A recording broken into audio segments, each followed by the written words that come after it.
NRA audience and the Second Amendment audience out there, the people who just believe in this right, that this big R right to self-protection, one of the reasons I think the liberals, they are energized, but I think they're going to lose this is, I read a piece a while ago in National Review, and it was a great piece. I brought this up before.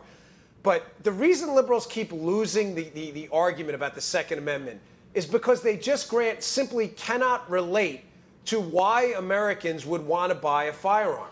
Now, contrast that with one of the messaging battles that liberals and conservatives won together against something like smoking, right?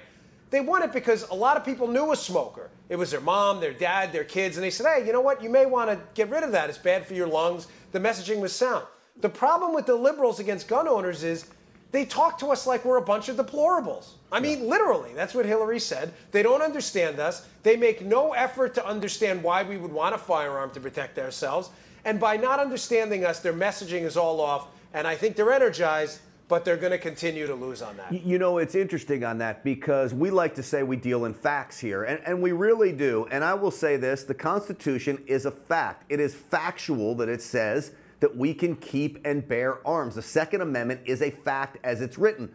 The liberals want to look at it as it's a mere suggestion because that one amendment they don't seem to like. So they don't want to even come to the conclusion that it is a fact and we must abide by it.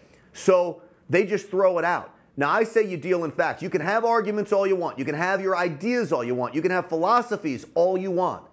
But the facts are the same for people if they're actually facts. They don't deal in them, we do. Yeah, and one of the reasons this argument, I mean, listen, we're still a relatively new country. I mean, that's a fact. We're not that old in historical terms.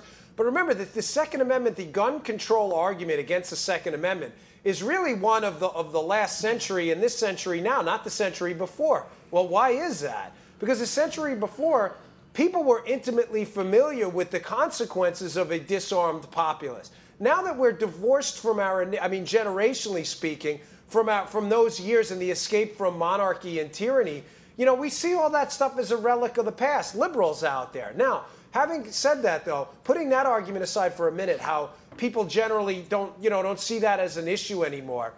The second argument, I think liberals, the reason they want want to continue to assault the Second Amendment, is a firearm is a symbol of independence and basically the power to control your own security future.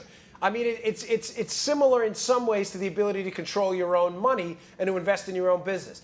You know, yes, we have cops, just like we have government services out there. But police officers are not there for your personal safety.